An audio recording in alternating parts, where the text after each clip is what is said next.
For me, it's interesting always to tell stories for a young audience and a mature audience, to find ways to layer the story together. I think animation is a really good vehicle for thinking of stories in that way. Parwana. It's the only thing of value we have left. I never wore it. Not even once. Where would you wear it, Parwana? I read the book, Deborah's book, and I just felt a lot for Parwana. The matter-of-fact nature of the way that the book was written, it was told from a very real perspective. Didn't talk down to young adults. All of these things made me really grab onto that character, and reading about Parwana was my major inspiration. I could see how it would make a beautiful film. I said stop looking at her. I can have you killed! Idris. You watch what you say! That's enough, come on. Are you all right? Yes, Baba. That's my girl. Let's go home now. It was all about the evolution of Parwana during the film. So it was, we were looking at a classic 3-act hero's journey structure, but how do you do that and be true to what it is to be Afghan? So gestures, what's spoken and what is told just with somebody's eyes. All of these kind of differences, I suppose, between Western and Afghan cultures, I was looking at and saying, how could I make something that was universal but was also authentic and had a reality to it? So the more Afghan people I spoke to, the more kind of brought in those ideas of what it is to be Afghan, what it is to have a sense of respect and responsibility. We want this to be as natural as possible, so we decided the first step in casting was making that decision of we want as many Afghan voices as possible, especially for accents, but just also their experience, and they just will add so much more. It felt very natural for us. Do you know how to read? Do you have something to read? I read Pashto and Dari. Read this. Let's see if you're any good. I think with this character, and particularly because I'm Afghan, there was something innate that I was able to tap into.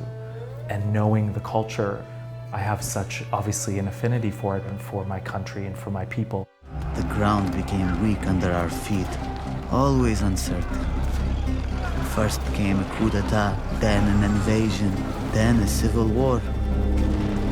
In the chaos, some looked to those who might restore order. When we escaped 1996, the Taliban were just getting big there, and my parents have a lot of stories from living back there, and you constantly hear that they were under threat and that at any time anything can happen. Knock on a door, anyone can just burst in and do anything. So the portrayal of the suspense and what's called the tense moments with Taliban, I could feel it. I related to it perfectly. I don't know if that's a bias because I'm Afghan, but it was pictured perfectly in there. It really shows the unfortunate past of Afghanistan under the Taliban regime, and then the way that little kids were treated. If we could have more documentaries and movies and animated feature films to better educate a majority of the populace in Afghanistan, where they could see that the little girls are just as the same as little boys and they're just human beings. They need all the rights that a woman is asking for. So that is what I think is more crucial. And that's the message this feature film sends. Salam? How much for 6 apples, please? Salam, child. I can't serve you. But sir, can I please have 6 apples? Get your father to buy food for you. My father has been taken. I'm sorry. Maybe come back later. I wanted to give a sense of the chaos of life when you live in a place where there is so much conflict, or where as a young girl growing up you have a lot to deal with. So to see Parwana's journey and her physical arc, I think, as well, moving from being a girl to, and she doesn't quite end up being a boy, she's just herself. We see Parwana without putting her in a box, she's just who she is, I think. I didn't want to make it feel like, she was some kind of princess who was like losing her hair was a massive deal. I wanted to make it quite matter-of-fact and a silent understanding between herself and her sister. There is a little aggravation in their relationship, but this is a moment where they both understand what needs to be done and they just do it.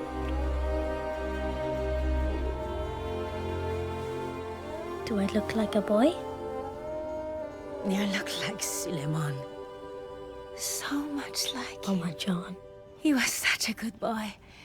Not much older than you are. Obviously, I had prepared and, I had thought about her character. But also the fact that I had read the book years before and, I had that background. I think it was just kind of like a natural connection. Me and you being there and helping me through everything, just pushing me to the max and, helping me like put out the best work. I'm going to find Boba. No, you're not. I'm going. You won't make it home before curfew. I'm going! There's nothing you can do to stop me. Mama John has been through enough without you doing something so stupid. I have to find him. Parwana!